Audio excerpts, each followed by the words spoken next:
El avance en la teoría psicológica cognitiva en este periodo ha sido espectacular, y son muchas las teorías psicológicas y de aprendizaje que se nos ofrecen para explicar cómo se produce y cómo se facilita la cognición. La teoría del aprendizaje significativo es una de ellas y tiene más de 40 años de historia. Su principal exponente, David Ausubel. En tiempos más recientes han surgido otras teorías psicológicas que tratan los procesos implicados en la cognición, cuyo objetivo es facilitar una mejor comprensión de los mismos. Una de ellas es la teoría de los modelos mentales y la teoría de los mapas conceptuales, que conjuntamente ofrecen un marco teórico de referencia que apoya consistentemente los principios, condiciones y características expresadas por Ausubel en la teoría del aprendizaje significativo. La teoría del aprendizaje significativo es propuesta por el psicólogo estadounidense David Ausubel. Es un aporte esencial para la psicología cognitiva. Tiene un lugar preponderante también en la visión constructivista del aprendizaje. A través de esta teoría, Ausubel pretende dar cuenta de los mecanismos por los que se da el proceso de adquisición y retención de los grandes cuerpos de significado que se proponen en la escuela. El aprendizaje significativo es el proceso según el cual se relaciona conocimiento nuevo, información nueva, con la estructura cognitiva existente en la persona que aprende. Esa es una característica fundamental del aprendizaje significativo, la interacción. Esas ideas, esos conceptos existentes en la estructura cognitiva dotan de significado a la información nueva, pero al mismo tiempo esas ideas anclaje sufren transformaciones, es decir, la persona construye nuevos significados. La teoría del aprendizaje significativo es una teoría psicológica porque se ocupa de los procesos mismos que el individuo pone en juego para aprender. Pone énfasis en lo que ocurre en el aula, cuando los estudiantes aprenden, en la naturaleza de este aprendizaje, en las condiciones que se requiere para que éste se produzca y así como también en sus resultados.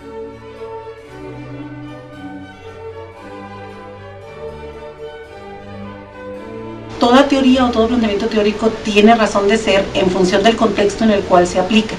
En este momento estamos trabajando desde la perspectiva de la reforma educativa que implica una transformación en las prácticas cotidianas del docente.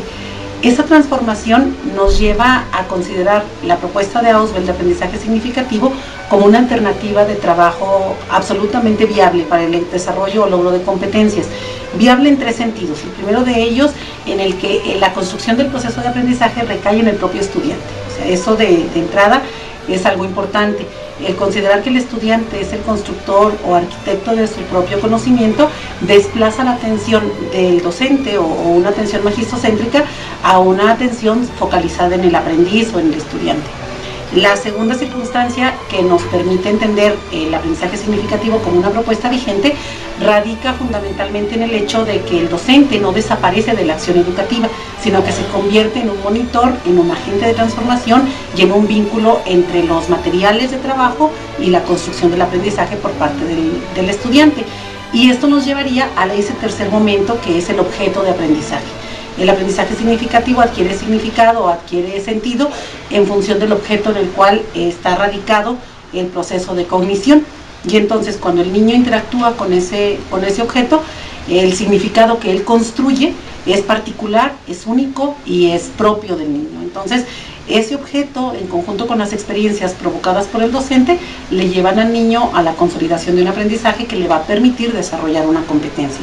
En ese contexto de competencias es que a mí me parece que esta propuesta no es solamente vigente, sino absolutamente pertinente para aplicarla en este momento en cualquiera de los niveles educativos.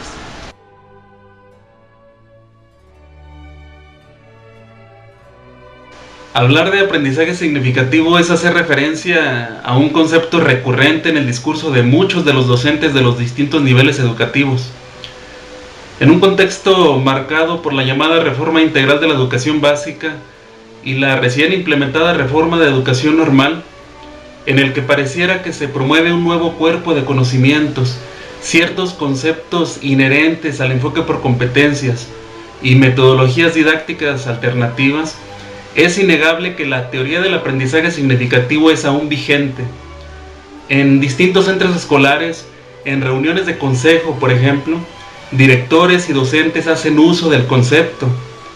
En cursos de actualización, directivos, coordinadores y los participantes en general también lo hacen.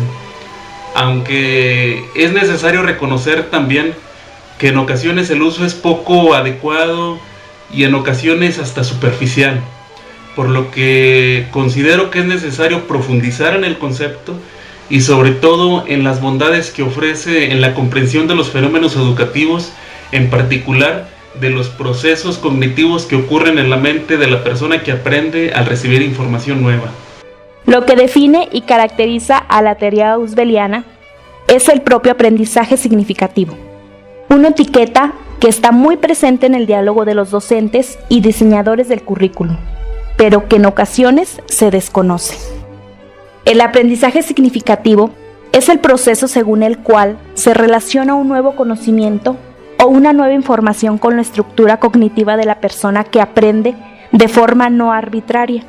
Esa interacción con la estructura cognitiva no se produce considerándola como un todo, sino con aspectos relevantes presentes en la misma, que reciben el nombre de ideas de anclaje, lo cual significa que el sujeto relaciona un nuevo conocimiento con otro que ya existe.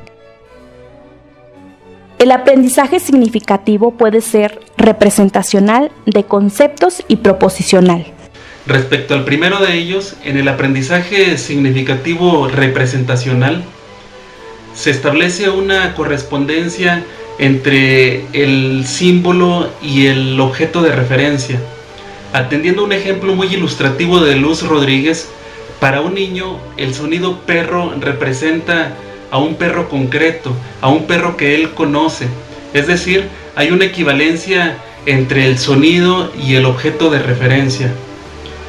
Sin embargo, a medida que se van incorporando nuevos significados a los mismos símbolos, se van construyendo también conceptos, se van delimitando una serie de atributos criteriales. Es en este momento cuando el niño será capaz de atribuir el sonido perro a distintos animales que comparten dichos atributos criteriales. El aprendizaje significativo proposicional tiene una función comunicativa de generalización. Se aprenden ideas expresadas en forma de conceptos, es decir, se manejan significados compuestos. Siguiendo el mismo ejemplo, aquí el niño será capaz de establecer lo siguiente: el perro es un animal, por tanto, un ser vivo. Será capaz de hacerlo en la medida que tenga muy claro el concepto de perro, animal y, por supuesto, ser vivo. Por otra parte, si tomamos como criterio la organización de la estructura cognitiva, el aprendizaje significativo puede ser subordinado, superordinado o combinatorio. Cuando se establece una relación de subordinación de la información nueva respecto a los conceptos ya existentes en la estructura cognitiva, estamos hablando de aprendizaje significativo subordinado. Por ejemplo, cuando un niño ha construido el concepto de fruta y en la medida que pasa el tiempo va incorporando conceptos, va incorporando nombres de frutas que son un poco menos comunes, como la papaya, el kiwi o lichi, se establece una relación de subordinación respecto al concepto de fruta que es más amplio. El aprendizaje superordinado se produce cuando el concepto nuevo es capaz de subordinar a los existentes ya en la estructura cognitiva. Por ejemplo, si un niño ha incorporado ya los conceptos de tomate, cebolla, calabaza, a partir de ellos construirá un concepto más inclusivo, más amplio, como puede ser el de verdura. Hay otro tipo de aprendizaje significativo en el que no se establece una relación de subordinación o superordinación. Se trata del aprendizaje significativo combinatorio. En este tipo de aprendizaje se establece únicamente una relación entre distintos conceptos. Ausubel, por ejemplo, establece la relación entre precio y demanda. En nuestro contexto podemos ejemplificar a partir del precio de la tortilla con relación a la demanda de la población. Para que se produzca este tipo de aprendizaje, han de darse dos condiciones: actitud potencialmente significativa por parte del aprendiz y presencia de un material significativo, lo que requiere, por una parte, que el material tenga significado lógico y, por otra, la interacción con el material nuevo que se les presenta. La teoría del aprendizaje significativo, al igual que otras teorías, ha sufrido críticas respecto a su aplicabilidad. Cabe mencionar en este sentido que el mapa conceptual es la estrategia que permite llevar a la práctica los supuestos de esta teoría. El mapa conceptual es una estrategia diseñada por Joseph Novak, colaborador por mucho tiempo de Ausubel. Recordemos los elementos del mapa conceptual: conceptos, palabras enlace, proposiciones, y desde luego la información que está contenida en un mapa conceptual debe organizarse de manera jerárquica. Todos estos elementos son intrínsecos a la teoría del aprendizaje significativo. El aprendizaje significativo se ocupa de los procesos mismos que el individuo pone en juego para aprender, ya que esa es su finalidad, y aborda todos los elementos, factores y condiciones que garantizan la adquisición, la asimilación y la retención de contenidos que la escuela ofrece al alumno, de modo que adquieren significado para él mismo y que en un momento dado puedan aplicar estos conocimientos adquiridos.